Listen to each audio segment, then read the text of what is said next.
We are at an unprecedented moment in world history where we are now closer than ever before to World War III with Iran's attack on Israel from their own soil. We'll talk about it and its implications on the world markets and precious metals in particular as we explore.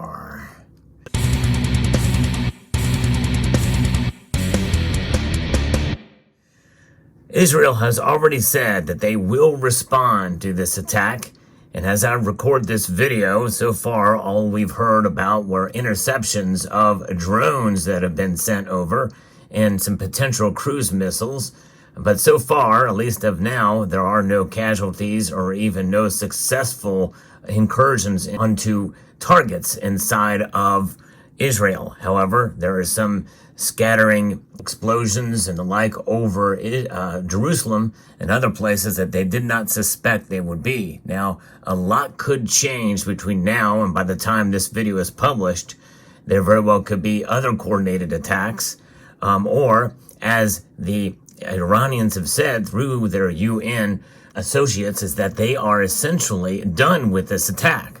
So that is an indication that maybe likely there will not be proxies used, but that could be a deceptive thing as well too. We just don't know. There's a lot of unknowns here, and even by the time this video is published, events could be changing very, very quickly on the ground. This is something to note in history, as Iran has never attacked Israel directly, and this is unprecedented. Israel has said that they will respond. And could this widen the conflict? The United States has also intercepted some of those drones, according to the latest reports here. And we don't know how much more this could escalate, or if it could just fizzle away and die down.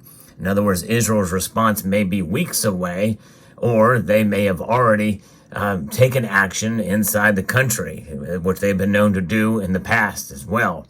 But this is something that we should make note of, and this is something that will have a lot of impact in the world of the markets as well, especially oil prices likely will climb as the markets open, and precious metals will likely climb as the markets open as well. Gold has already enjoyed an all-time high of well above $2,400 in the last trading day, and we are hours away from the markets opening up in Asia.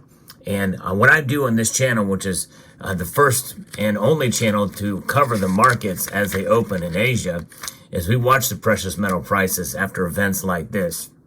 And we saw an event similar to this have a dramatic impact on gold prices when the markets opened before on this channel. And likely this is going to be something that probably will be much bigger as we see the markets open up. You know, the Iranians, you know, they have their currency, and we know how will their currency markets be affected? What will happen to the dollar? Likely not much with the dollar for sure, but you know, Iran has been enriched by not only this administration but the administration prior to the last. And that has, I think, what has led to some of these attacks, to be able to finance some of these things.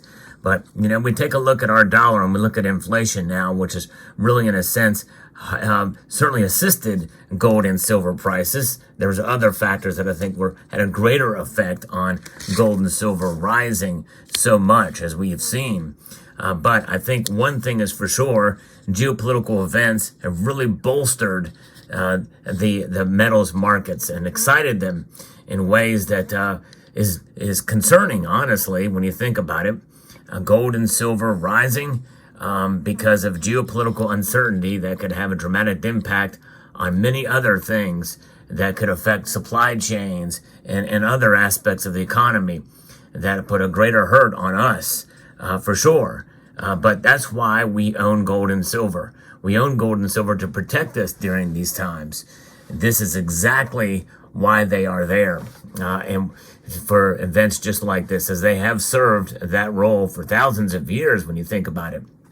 And that's the beauty of what gold and silver do.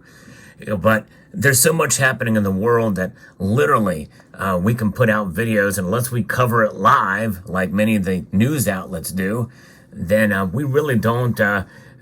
Information is old. It gets outdated very quickly. But the one thing I want to reflect, or I want to impress upon you, the viewer, on this, even though you're not getting the latest information on what's going on in that conflict right now, is the very fact that, we're going to see movement in the metals prices one way or another, and likely it's going to be up. And I'm also here to tell you that that's the one thing about sound money, is that's exactly what it is. It's sound. Sometimes sound money doesn't make a sound. It doesn't make a fuss. It does not have an agenda. It exists for what it has been for thousands of years. And not only do smart investors and hedgers, really is a more accurate word, in the West know, but many countries in the East, including China and Russia, which are not exactly friendly with the United States, they know this all too well. Indians know it. I'm not really sure about Iran. We don't really hear much about Iranian gold reserves or what the Iranian citizens are doing. But I can tell you this, that there are many Iranian citizens who are not impressed with the current regime, the theocracy that is in Iran right now. And of course, some will assess that Iran is doing this, firing these cruise missiles and drones in Israel, essentially for a domestic audience, to show this is what they have to do. They have to kind of show force in order to have legitimacy in their own country. Well, I'm telling you, with the kind of thing that they have with their morality police in full force, it's just more of the same. That has pretty much been the case since 1979. But there has been 2 attempts at a revolution there in Iran, both of which were abandoned by the United States, unfortunately. But I hearken to the days when that can happen, where Iran can literally be great again under the old Persian, as Persia as it once was. But that's something that's not going to happen anytime soon. They have too tight of a grip there in that country, sadly. But gold and silver, again, no agenda with these metals. And we know that no matter what the Ayatollah does, and no matter what the United States does, really, or what Israel does, even if we do enter into World War III, which is a real concern, and again, we're closer than ever before. That's undisputable. And I don't say this to create panic or chaos. We should not make any moves out of fear on gold and silver. But we are living in troubling times. This has never been done before. Likely until last month, we never would have anticipated something like this. How this began? This latest situation was Iran struck at a supposed consulate, which was close to an embassy in Damascus of Iran, and killed 2 high-level Iranian Republic Guard generals there, and also 5 other from the Quds force, and took them out. And so they responded because of that situation. Why did Israel do that? Well, because they were directly involved in some of the activities that we've been seeing with missiles coming out of Lebanon and Hezbollah. We all know that Hamas and Hezbollah are proxies of Iran, and have been the case. This has been a decades-long problem there, and everybody knows that Iran is the largest sponsor of terror.